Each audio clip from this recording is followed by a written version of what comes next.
What's up, guys? Welcome to another video from Gun Gamers. I'm E House. And I'm Cory.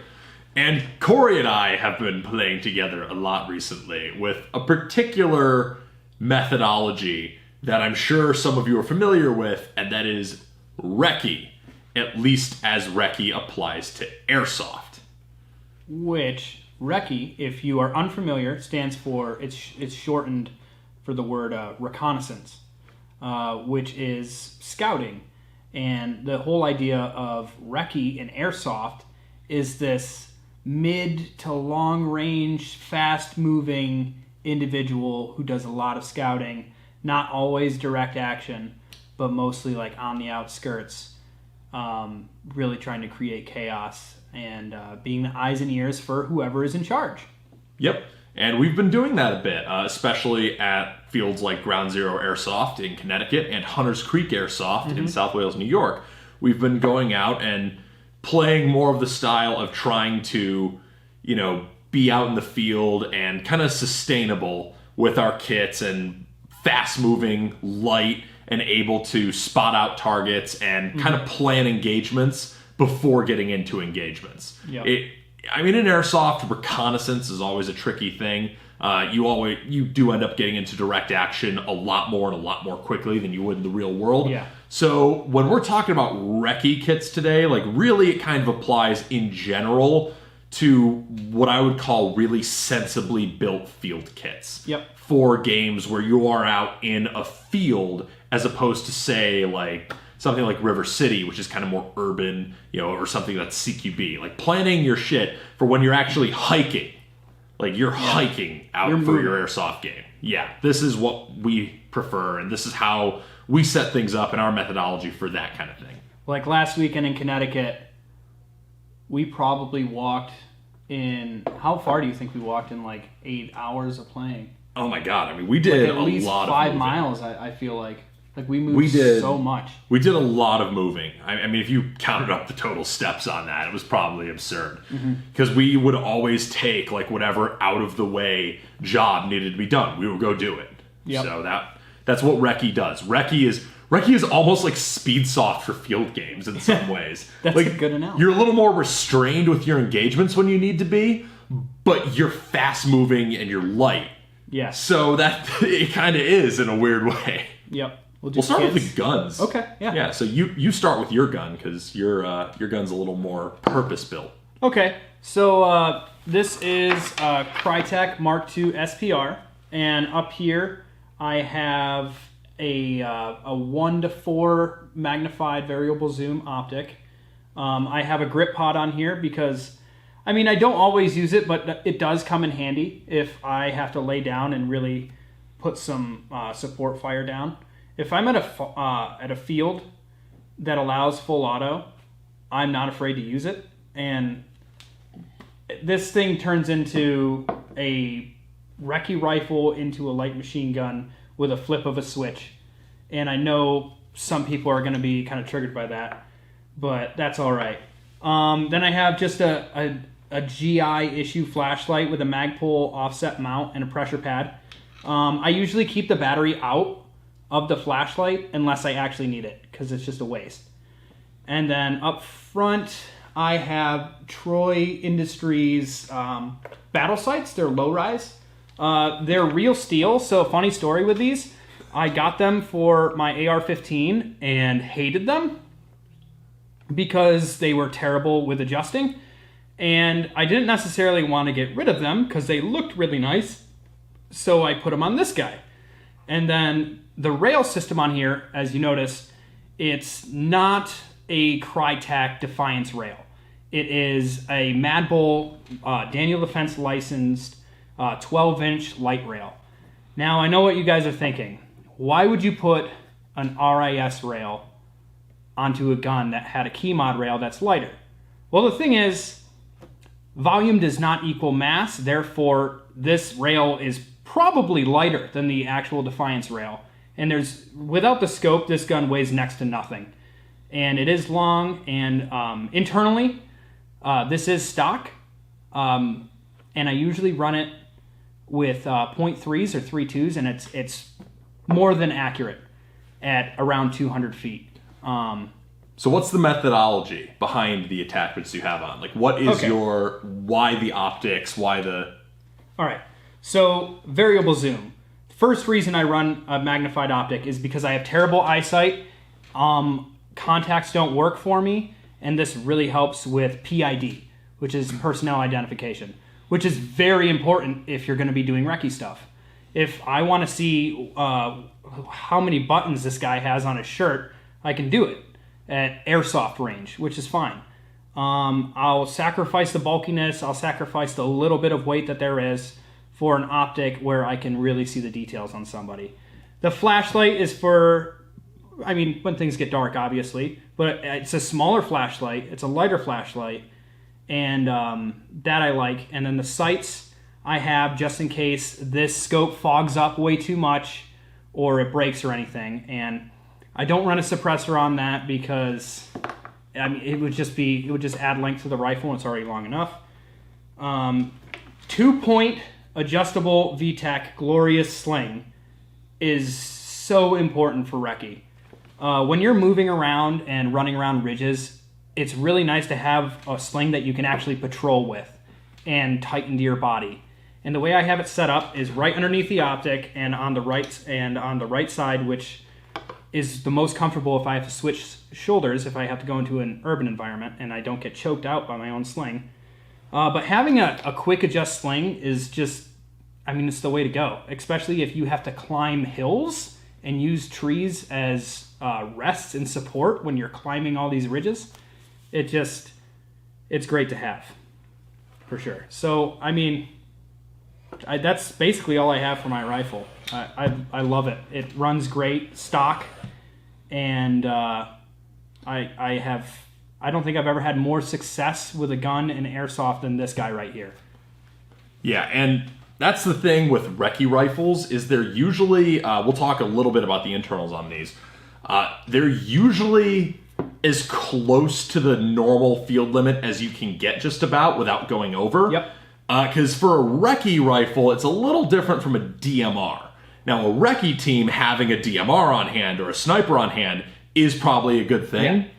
Yeah. So we actually did have that. We had Kyle with us with his sniper rifle, and we had Jim with us with his N7 setup that was a DMR. Which is nuts. Yeah. Just insane. But you're not going to have everyone have those. I mean, a recce team might need an LMG. I actually have a Mark 46 that I was using at Milson West Balcar Ridge with the rest of what was a recce kit because I was able to move fast and quick.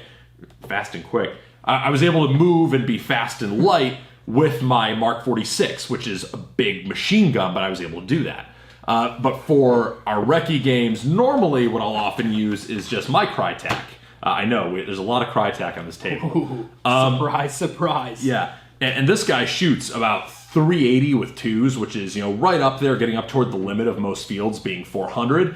And I usually use .3s in this thing. And with .3s at 380, this can reach out and touch somebody pretty effectively. I have a nice Type bore barrel in here. I have the stock Crytek bucking, but I honestly have not seen something that performs better short of going R-hop and heavier BBs.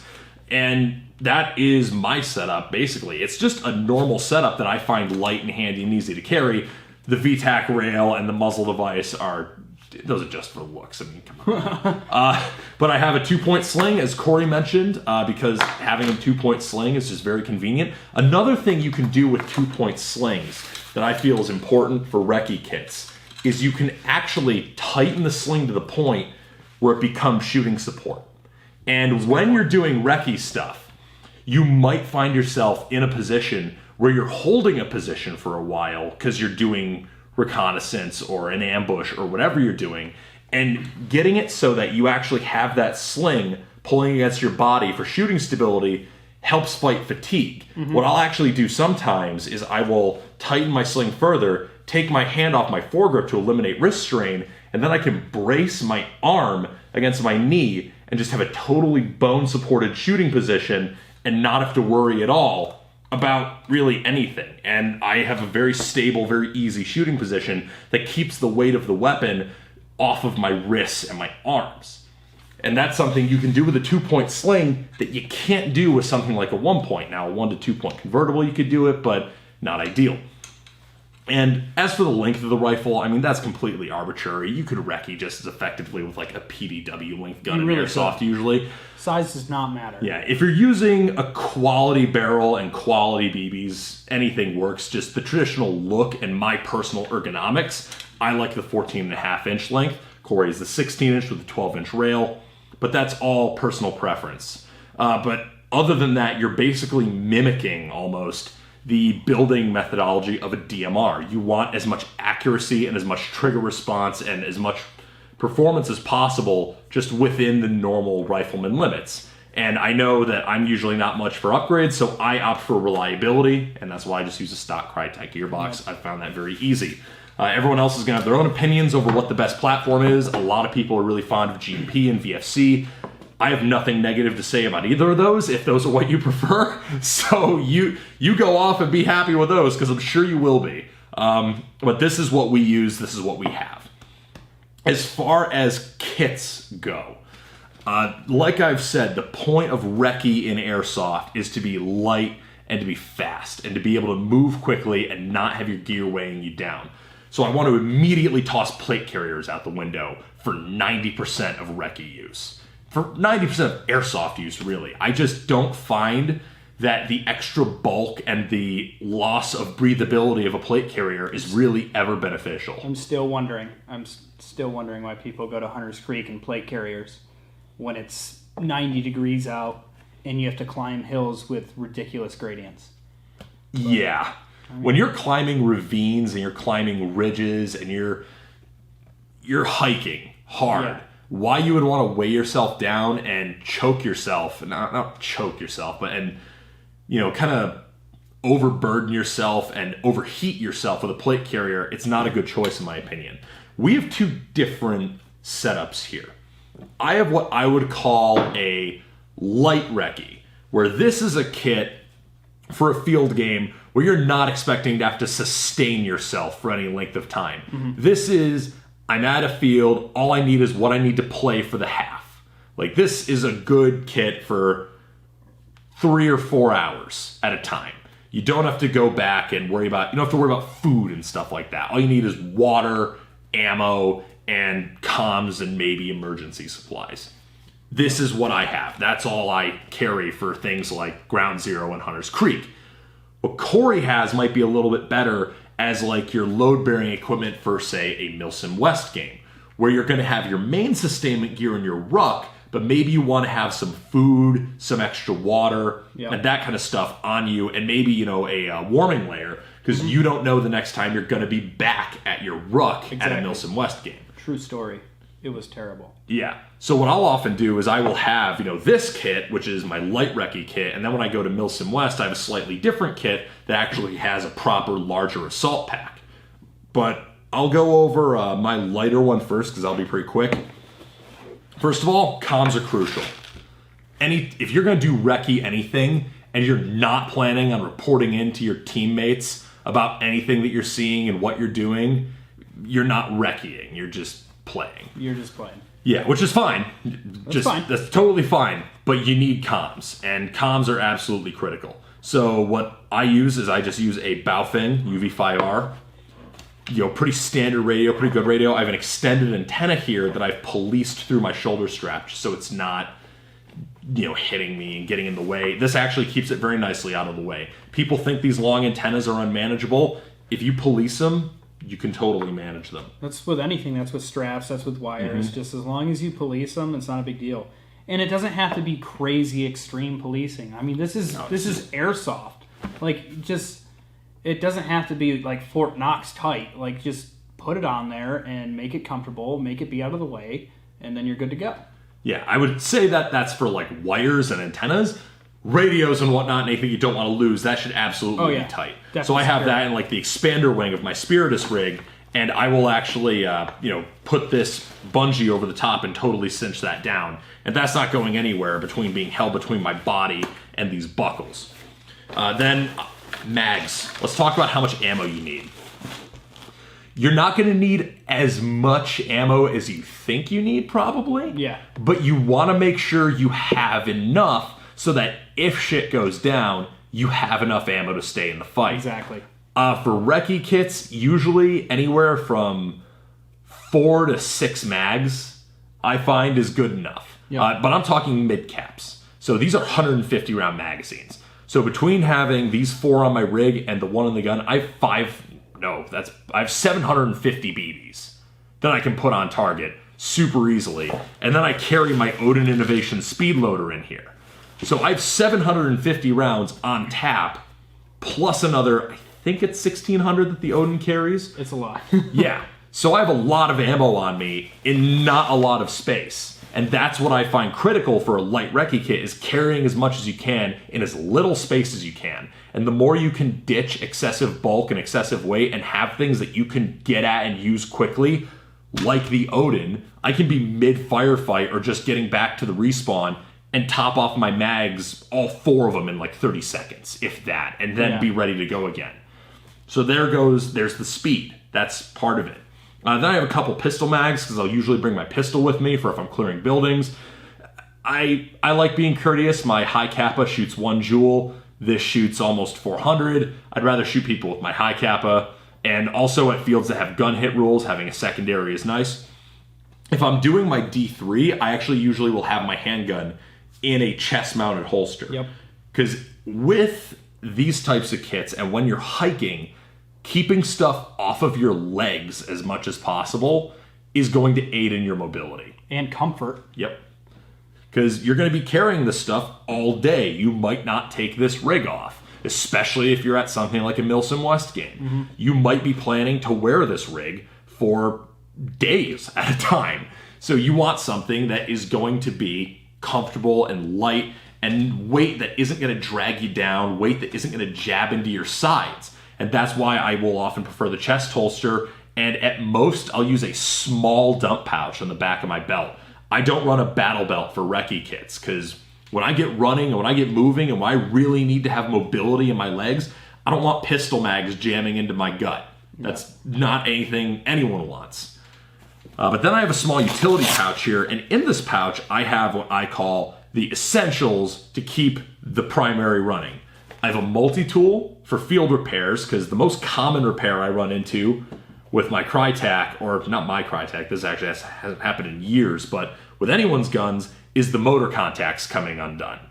So if you have someone on your team have that happen, take out the multi-tool, take off that motor base plate, crimp those motor contacts, and it probably won't ever happen again. I think it had it happen once with this gun, but I always keep a multi-tool on me for that reason. You can also, crimp wires, bypass fuses, do hasty field repairs with a multi-tool. Or if you're at a game run by Tom from Emsato and he's booby-trapping objectives with tripwires, you can cut tripwires.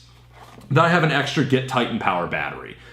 Review of these coming soon. These seem to be working very well for me, but I will have more full opinions after I've used them some more. But I have an extra battery. And the reason for that is just in case the battery in my gun dies, I have another battery. Or if my friend's battery dies, I have another battery. That can keep me running. And then all I keep on my back is I have my Engage Tactical Mercury Bravo integrated with my rig, just for simplicity of straps and ease of weight distribution. I have this integrated with the Spiritus, and that just keeps it all as one unit, very easy to take on and take off. And that's just one simple thing. And I just have water in here. That's all I keep in the back of here. That's all you need. And that's what I would call a light recce kit. It's just the bare minimum of what you need to sustain yourself that you can carry as comfortably as possible. And this, I would say, is good for maybe 4 to 6 hours. And you might want to bring more onto the field with you if you're going to be out there long enough that you're going to start getting hungry and that you might run into temperature changes. And that's where we go to the heavier recce. All right. So here I have the brand new Gun Gamers Adaptable Chestrig. Oh, yeah. Made by Chill it some more, why don't you? Oh, I will. I'm not just saying this. I've never had a better rig. Well, you designed it for yourself. I designed it for me, and with lots of help from Matt Lutz. My original plan was much more old school than this, but Lutz was like, dude, get modern, man. There's this thing called Kydex. So we had a Kydex front panel, which is incredible. And then I also wanted a massive GP pouch. So I got that. And in this GP pouch, I have the Odin Speed Loader and 3 more mags. So this is only 3 mags up here, but reloading from right here, from your left side, is super quick. Even with this giant flap and having this in the way. I will say having the rubber bands on here was probably a bad mistake, but I was trying to silence it a little bit without buying an actual silencer because I haven't seen one for sale yet. There is one. Yeah, I know they make one, but I haven't passed it by, and so it hasn't crossed my mind really, other than I had a bunch of rubber bands laying around. So why do you have just the 3 mags up front? What's the reason for keeping that low profile? This is Recce. So I'm probably won't have to get in tons of engagements, right? If you're doing reconnaissance right, you won't have to engage that much. But, I mean, things change all the time. But having only 3 mags up front is great for laying prone, which you're doing a lot of if you're doing Recce right. You're laying prone, and this is much more comfortable than double stacking mags. That's just my personal preference. I've always done that. I've always had 1 stack of mags on my chest and then a lot more on the sides. That's how I did it in the Army when I was a cavalry scout, and that's how I do it now as I play Airsoft. Now, I know cavalry scout is basically infantry. I'm just going to throw that out there. Oh, God. The trolling. I'm just kidding. That was a fucking poke. But, like, it's just way more comfortable to lay prone on 1 stack of mags than 2. And if I do, whenever I get a chance and I run out of mags and I put them back in, you can actually see that I have 2 empty mags right here that I put in with bullets facing up. When I get a chance, I'll take the mags out of here and then replace them in here. And then when I get another chance, I'll reload those empty mags that are in here, and I just never run out of ammo. Fun times, got an engagement. I was with my buddy Sober Joe, and he was running a saw. His box mag died, and I had all these mid caps, and they fit and fed perfectly in his saw. So I was just taking mags out of this GP pouch and handing them to him. Excellent low profile harness up here that I love, and I'm considering getting a Mercury or Bravo at some point. And then down below, I have a dangler. This one's made by Tactical Tailor, which I really love their company and what it stands for. Tactical Tailor makes good shit. They make good stuff. And inside of here, I have 98.25% DEET, which is basically napalm for mosquitoes. I just steal his DEET because I've had ticks as an issue recently, which is not fun. This is a tick remover because we live in the Northeast. And electrical tape and the battery for my flashlight in case I do need it. And then over here I have the Baofeng UV82, which is the dual channel radio. And wound up through the harness, I just have a cheap earpiece with a terrible PTT, but did it sound good? Was the quality Yeah, fine? it sounded fine. That's what matters. I would like a bigger PTT, and I probably would have liked to clip this or tape it on better. I usually run a speaker mic, which is okay for Recce, but if you want to be quiet, a speaker mic with an earpiece. Yeah, that's definitely the way to run it. Yeah, I had my Opsman Earmore. I was using those, but they got kind of hot, and I think I'm going to replace these and just replace the speaker mic that I had that broke. That's probably what I'm going to have to do. Speaker mics are great. They're super easy to use, and it's not many wires. And it's especially, speaker mics are especially good for things like Milson West. So you have your speaker mic on and you fall asleep, then your buddies can hear your speaker mic going off, and then they can wake you up and say, "Hey, dickhead team leader that's sleeping, someone's trying to raise you on the net." True story. So I'm the heavy Recce guy, both in physical manner and airsoft manner. I'm heavier than you. Yeah. But proportionally, I'm fucking heavy. So this is the Hill People Gear Terra Humera. And I want you to see this just beautiful monstrosity of a strap. It's pretty sexy. This strap is not a strap. It's a fucking yoke.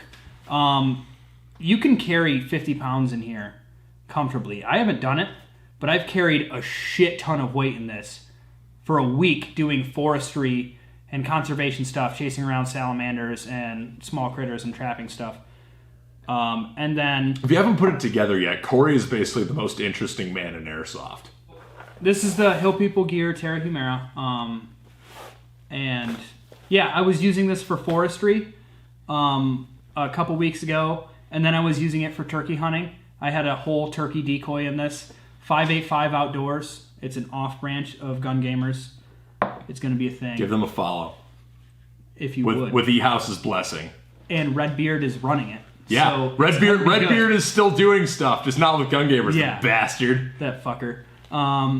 So I had a turkey decoy in this, and the stand for the turkey decoy, and all my calls and everything. And then the weekend after that, I was using this for Airsoft. And inside of here, this has great straps for compressing down the bag or putting stuff on the outside. It has 2 pockets right here for water bottles or whatever you need. I use it for turkey calls. Go ahead. I was going to say, the biggest thing with any pack you're going to use for recce type stuff is the ability to be relatively compressed. Yep. Because, especially for BB wars, a hit on the pack counts as just as much as a hit on your body. Yep. So keeping as low profile as possible is good. And the other thing is having the weight as close to your body as possible and not swinging around on you is going to help control your fatigue. Yep. That's going to keep your body from having any undue stress. And it's also just going to be more comfortable and allow you to move better. Yeah. So very important consideration there. So in the bag, I don't have much. Normally I would carry more. But we were traveling from Connecticut, so I actually kept my entire kit in here, which is pretty impressive for a 16-liter assault pack. It's not really an assault pack. It's actually a running pack made for hiking and stuff. But it works. And so I have a Right in the Rain pen, which is totally from Conservation Field Camp. Then I have my eye drops for my eye protection. And then I have another Titan battery. And the nice thing about this bag, this is like a quasi-review. I want to do a full review of this bag with Kyle. That's a thing. It's going to happen. It'll be happening. But it has this dissection style zipper on the front of the bag. So what this does is it minimizes weight. You don't need any pockets on the inside of this because this zips down the middle and you can see everything that you have except for the stuff that's at the very bottom. And then it also has a pouch right here for hydro. So this is essentially a hydro carrier on human growth hormone, or would that be hydro carrier growth hormone? And it's made for hunting and ranging, but it is the best pack I've ever bought, and it runs about $125. One more thing. It has these geniuses wound goddamn paracord in the bottom of this with a cinch. What do you call these? Like what you have on shock cord, where you like a cinch. Yeah, lock, almost. Yeah, cinch lock, I guess. So I put my freaking sleeping mat through this, or you can put your wet weather top. But it's $125 and best $125 I've spent. Yeah, I'm actually seriously considering getting one. And it's water resistant, so just buy it. And it's also skinnier than your body, which is important for keeping a low profile. Yep. So that's like the gear, headwear. Okay. Ball cap or boonie. Ball cap or boonie. Or a watch cap if it's a little colder. I don't recommend a helmet for recce use unless you are in a situation where you're like rappelling or something. And then you want a helmet because, hey, I might actually fall and die. At least my head will be safe. Then you should buy a ProTech. ProTech, Team Wendy, any like real bump rated helmet. ProTechs weigh less than a pound. Mm-hmm. And they're actually rated.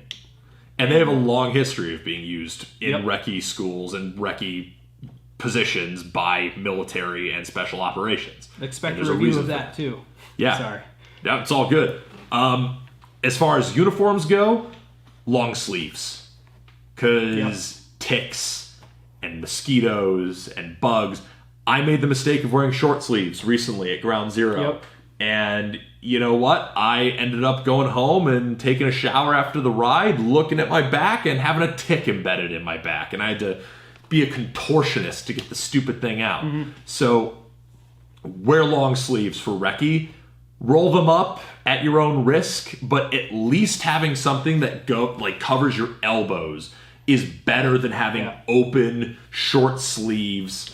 And wear definitely pants. I mean, I don't know why you would ever wear shorts to BB Wars unless you're playing like CQB. Even then, that's just masochism. So wear long sleeves, wear gloves, and bug spray. Treat your clothes with permethrin. I forget which way it is. But I haven't heard that word in a the long shit time. that kills bugs on contact with your clothes.